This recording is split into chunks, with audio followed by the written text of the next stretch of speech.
Tata, muchísimas gracias por acercarte a caminar y a tejer con caminos ancestrales. En esta nueva edición de viernes nos acercamos a una maestra rural como vos que ha desempeñado su trabajo durante creo que casi toda tu vida profesional, ¿no? Los últimos 20 años, Sergio. Yo estuve a partir del 2001, 19 años en realidad. A partir del 2001 en la Escuela 35, Granadero Basilio Busto, esto es Estación Río Quinto, a 35 kilómetros justamente al sureste de Villa Mercedes. Y me jubilé en plena pandemia. Creo que eso, la vida me jugó a favor para que no extrañara tanto la escuela, porque cuando me jubilé, ese año no hubo escuela. Claro. Y no tuviste que volver al lugar. Claro, no volvía yo por jubilada, pero no volvió nadie ese año, ¿no? Entonces, digamos, me tocó verlo por la ventana como le pasó a todos los docentes de ese momento. ¿Cómo desempeña su tarea una maestra rural? Porque es muy distinto a la maestra urbana que tiene asignado un curso con una X cantidad de alumnos. ¿Ustedes cómo fue tu experiencia ahí? ¿Eras maestras de todos los grados? ¿Cómo es la situación? Sí, eso sí. Vos sabés que las escuelas rurales tienen categorías, distintas categorías, que eso hace a la cantidad de matrícula. Entonces están las de primera categoría o de categoría, tercera categoría, perdón, o de personal único, que era en el caso en el que yo estaba, que, bueno, soy de personal único. Y eso quiere decir que estás vos a cargo de la escuela. Yo cuando llegué a la escuela había un maestro, pero estaba ya muy a pronto de jubilarse. Incluso estaba enfermo, así que pidió cambio de funciones y quedé yo a cargo de la escuela. Hasta que después, bueno, me nombraron como director y todo lo demás. Pero en realidad la escuela era de personal único y tenemos la metodología en los rurales de trabajar el plurigrado, que es una excelente manera de trabajar, Sergio, que yo siempre la vivo recomendando de trabajar en la ciudad, porque salva las diferencias sin frustraciones. Porque vos tenés desde jardín de infantes hasta sexto grado todo junto. ¿Cómo es eso de la diferencia sin frustración? No amontonados, ¿no? Claro. Entonces vos tenés, suponete, estamos trabajando matemáticas.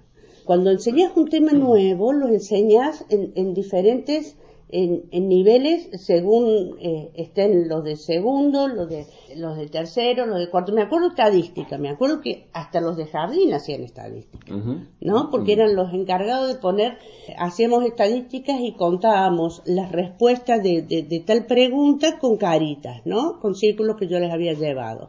Y si era sí, las caritas eran todas felices, y si eran no, las caritas eran todas serias o con la boquita para abajo. No, todos participábamos en esto.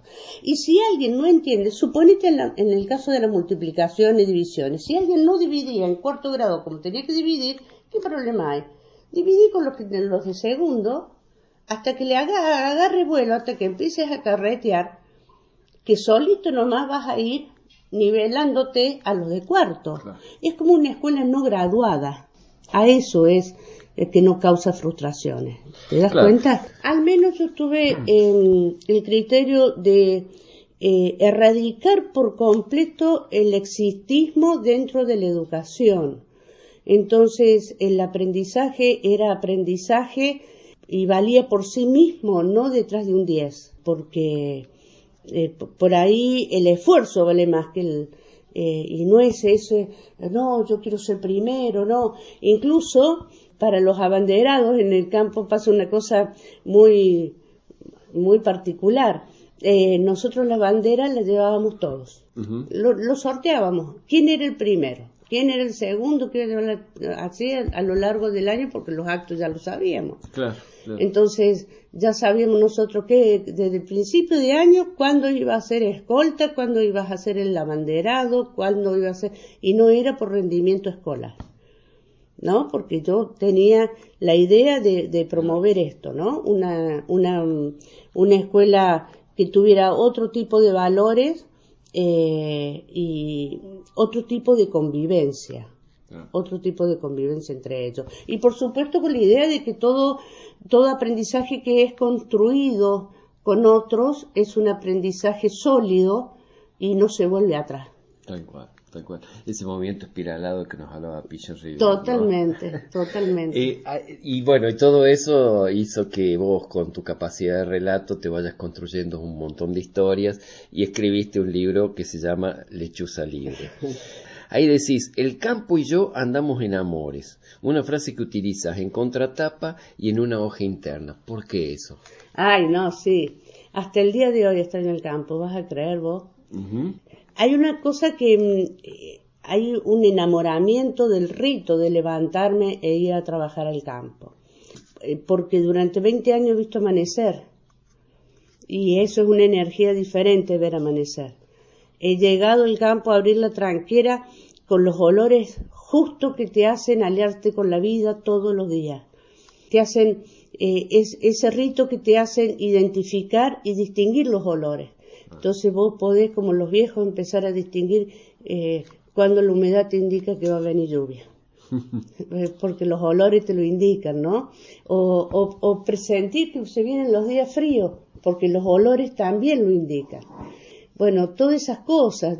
Teníamos en la escuela, vos sabés que la escuela estaba en un terreno que era fiscal y que eran terrenos fiscales que correspondían en un principio a la nación, a Obra Sanitaria Nacional. Uh-huh. Porque ahí era donde había un molino con el único pozo de agua dulce que hay en la zona. Bueno, después el molino se secó, nadie lo ató a tiempo, te estoy hablando hace muchísimos años. Cuando yo llegué el pozo estaba seco y el molino destruido y había quedado solamente la estructura y era una casa de departamento de catas. Pero ese molino siempre era un imán hacia mi mirada. No sé por qué yo tenía que llegar y un rato mirar el molino. Decime qué, porque no era atractivo, no era nada. Y no había ni siquiera la isleta, porque la isleta la tenía para el otro lado, porque el molino lo tenía para el oeste y la isleta para el este. Pero yo tenía que mirar como si buscara en la lejanía no sé qué. Pero tenía la mirada anclada del molino un poquito más allá. Siempre como que me llamaba a una, qué sé yo, un relax, mirar para el molino y ya abría la escuela a preparar el mate cocido y a esperar a los chicos. Entonces, digo, todo ese ritual, todo ese encontrarse con uno mismo en un contexto territorial que te conecta con otros y te conecta con las raíces mismas de la vida, me hace andar en amor. y ahí como vos docente llegaste con tu cajita de herramientas, ¿no? ¿Cómo te enriqueció haber compartido tantos años en esa escuela rural? ¿Qué te ha sumado y te ha modificado, además de estas historias que contás con el molino, de hacer el mate cocido y de esperar a tus niños? Vos sabés que sí, yo llegué con lo que sabía, con lo que había aprendido, con lo que había estudiado en la ciudad y bien poco me sirvió. Todas esas teorías leídas y estudiadas en la ciudad que en la práctica, todo lo pensado, creado sin considerar territorios y personas, historias, ¿viste? Me sirvió muy poco, y esto sí es bien pichoniano y bien de Freire. El contacto con otros te va modificando. Esto es el maestro que aprende mientras enseña. Entonces yo considero que soy la que más aprendió fui yo. Y lo digo, y no lo digo ni en modo poético, no lo digo ni para decir estoy agradando a una frase de Freire, lo digo con toda honestidad. La que más aprendió en estos 20 años fui yo. Primero me di cuenta que la pedagogía que estaba llevando a cabo no tenía nada que ver con la que se necesitaba. Y en muchos casos tuve que volver a leer. En muchos casos me tuve que volver a sentar a leer. Y en muchos casos me tuve que sentar a escuchar. Y yo creo que de ahí nació el libro, porque yo soy una gran escuchadora. Dicen, vos sos escritora, no, yo no soy tan escritora, yo soy escuchadora y tengo buena memoria, y eso es otra cosa, ¿no? Y me tuve que poner a escuchar, y cuando uno escucha historias ajenas, viste, algo adentro se te modifica, y van modificándose. Yo me considero en esto, ¿no? Es decir, al poquito tiempo yo me di cuenta que las cosas que llevaba de acá, de la ciudad, no servían nada, al poquito tiempo nomás. Justo te iba a preguntar eso en lo que dijiste. En la formación, ¿no se ve nada de la ruralidad? No, al menos en la formación que yo tenía en aquel momento no. Y en este momento se ve muy poco. No hay una formación en la ruralidad. Y fíjate vos que yo soy especialista en educación rural, pero me especialicé después de estar trabajando en la ruralidad, una locura. La experiencia es la que te dio esa especialización. Sí, hice un posgrado, pero una locura, porque haces un posgrado mientras estás trabajando, tendrías que hacerlo antes, que te habilite para... lo mismo pasa con la educación en contexto de encierro, lo mismo pasa con la educación hospitalaria. Ahora está un poco más, o intenta estar un poquito más armada, pero si no queda como perfeccionamiento nada más, y tendría que ser una cosa bien sólida dentro de la formación. Bueno, ha habido una subestimación del ámbito rural en todos los órdenes, Tata. Nosotros que trabajamos con las políticas del Estado Nacional dedicado al agricultor familiar, el agricultor familiar siempre fue el último orejón del tarro. Sí, totalmente, porque hay dos ruralidades. Hasta el gringo, que es el que se tiene la concepción que es el que mantiene la economía del país, y está el que trabaja para el gringo, que mantiene la economía del país. Y hablar de ruralidad, de la verdadera ruralidad de la que estamos hablando del que mantiene al gringo, que mantiene la economía del país. Tal cual, tal cual. Entonces, sí. Y el que elabora la comida que tenemos a la mesa cada día en nuestra ciudad. Totalmente, estamos hablando del tipo o del que pagan por uno y trabaja toda la familia, que vos sabés que es uno de los empleos que más empleados el negro tiene, que estas actividades junto con la textil 2x3 los encuentran en estado de servidumbre, y no encuentran más porque porque no abren más tranquera. Porque no los buscan. Porque no los buscan, te aseguro, porque hay más. Entonces, bueno, hablamos de este otro campo y de esta otra realidad con la que uno trabaja, ¿no? Porque ser maestro rural es trabajar con esta gente, no es trabajar con los hijos del gringo. Los hijos del gringo se crían en la ciudad. Sí. Los puesteros que eran en determinado momento, que ahora cada vez hay menos. Totalmente. Y vuelve, fíjate que ahora, hace unos años ya, pero más ahora, hay un fenómeno que hay que prestarle atención, Sergio. Hay una vuelta de las ciudades al campo, a esas localidades, esos parajes, esos pueblitos que estaban como deshabitados, que vienen con gente como a tomar lo que se ha dejado, porque la ciudad está siendo generadora de hambre. Sí. Y de violencia, ¿no? Y de violencia, pero vienen desesperados, ¿no? Pero no vienen tipo, vengo la onda hippie, vengo expulsado de la ciudad, que ya no tengo que darles de comer, y vengo al campo, a changuear, no sé si a changuear, pero aunque sea a sembrar la papa y tener la gallina que te garantice. Sí, buscando ese nuevo refugio, ¿no? Totalmente. Que te arrope como te arropó allí cuando eras chico, que te fuiste porque no había servicios, porque lo principal en todas estas cosas era la falta de servicios, que los jóvenes veían en la ciudad, que podían tener un inodoro, podían tener un baño instalado, podían tener una calefacción diferente, y esas luces de la ciudad entusiasmaron muchísimo para vaciar a todos los lugares, a las colonias de campo. Totalmente. Esos espejitos de colores. Sí, tal cual. Estuve notando varias de las ideas de los relatos que realizaste y te digo que me fascinaron. Por ejemplo, Te voy nombrando algunos. De noche cierro los ojos y miro el cielo y veo a mi abuelita. Esa La guada. me fascinó. Las culebras y las iguanas. Mataron una culebra y el anillo de la cola de la iguana te va a servir para determinada cosa. El dolor de dientes, el dolor de muela. Mauricio y el perrito que le pisaron con la camioneta que corrió y fue una forma de expresar sus emociones. La disjunta del durazno. No.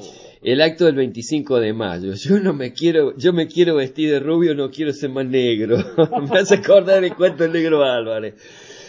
A las historias esas que contaste con tanta fruición, ¿vos las fuiste apuntando el día que te ocurrieron o después te sentaste ahí a recordar y fueron emergiendo? ¿Y qué te van dejando esas historias? Porque es muy rico todo lo que contás. Eso del... Estoy cansado, negro, vení para acá, negro, vení para allá. Cumplió 18 años hace poquito y fui a la fiesta. Muy bien. Qué maravilla. Y me escribió una cosa que me ha hecho emocionar, se me caían las lágrimas, diciéndome que se viene a la ciudad a estudiar maestro, porque lo he inspirado y quiere ser como yo, así que él va a ser maestro. Mira qué bueno eso. Eso, negro, vení para acá, negro, vení para allá.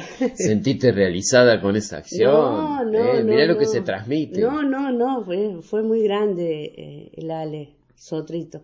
Y estas cosas que hacen los chicos, vos sabés que por ahí pasan desapercibidas en el día, en el movimiento del día. Y vos cuando venís en el auto de vuelta, venís como recordando lo que pasó en el día y venís o renegando de nuevo o riéndote de nuevo, ¿no? O por ahí largando la carcajada que tuviste que contener, porque hay cosas que uno no se ría delante de los chicos. Y lo primero que haces cuando llegas a tu casa y te preguntan cómo te fue, es contarlo. Entonces, me decían, ¿y por qué no lo escribís? No, cuando me jubile lo voy a escribir. Y siempre, ¿no? Estaba esto y después un día empecé a escribirlo, porque tengo la costumbre, incluso ahora, de escribir un librito, acá, bueno, ahora tengo la agenda pero si no en el mismo cuaderno donde planificaba lo que pasaba en el día. Entonces estas cositas que pasaban me la anotaba en el mismo cuaderno, me anotaba una frase, 2 frases de lo que los chicos habían dicho. Claro. Y ahí emerge la historia. Y me acordaba el contexto que había pasado y después lo escribía. Hermoso eso. Vos sabés que en otra de las cosas decís, pensé en mis enriedos y en la poca posibilidad de ver más allá de las vendas que tiene la momia. ¿Vos considerás que en este momento las vendas de la momia cierran la mirada social?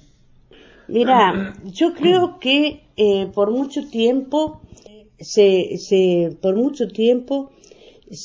organizó y se trabajó para que la gente no pudiera mirar más allá del monte que está viendo.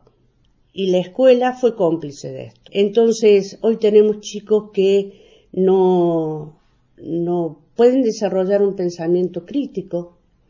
Vos les preguntás a los chicos adolescentes y no tan adolescentes cuáles son los sueños que tienen, un sueño es parte de un pensamiento, de una proyección, de una utopía, si se quiere, y no te pueden decir qué sueño tienen, ¿no? O no pueden desarrollar, no pueden decir qué es lo que piensan porque no saben lo que piensan de tal situación, de tal cosa, de lo que fuera. Entonces, y eso no es al azar.